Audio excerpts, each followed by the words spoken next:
झारखंड में गंभीर बीमारी के अंतर्गत दी जाने वाली राशि को भले ही वर्तमान सरकार ने बढ़ाकर 5 से 10 लाख कर दिया हो, लेकिन आज भी झारखंड के कई ऐसे लोग हैं जो इस राशि में भी उचित इलाज करा पाने में असमर्थ है।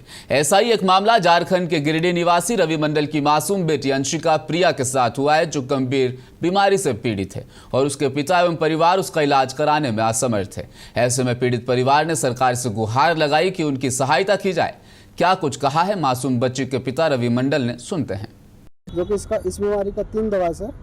उस एक दवा का नाम जोलगेस्मा जो 16 करोड़ में है, दूसरा स्पाइन राजा जो 95 लाख में आते हैं और तीसरा रिजडीप्लाम जो 20 लाख से 72 लाख के बीच में आते हैं। तो हम लोग उस दवा मतलब कोई भी खरीद नहीं पा रहे हैं। तो इंडिया में एक साथ दवा रिजडीप्लाम जो अवेलेबल है वो बहुत गवर्नमेंट के थ्रू से मिल सकते हैं अगर सरकार चाहते हैं तो। नहीं, निश्चित तौर पर वो एक ऐसी बीमारी है जो बीमारी काफ़ी महंगी उसमें खर्चा होता है और उसको मैं व्यक्तिगत तौर पे देखूंगा, क्योंकि मैं ऐसे भी मैं खुद मासूम हूँ और मासूम बच्चों से मेरा अद्भुत रिश्ता है।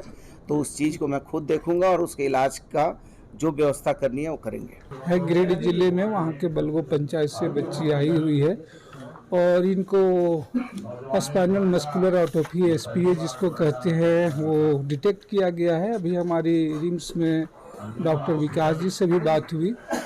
उन्होंने कहा कि ये बीमारी थोड़ी कॉस्टली है इसका उपचार, इसलिए हम लोग आमतौर पे इसका उपचार यहाँ नहीं कर पाते हैं।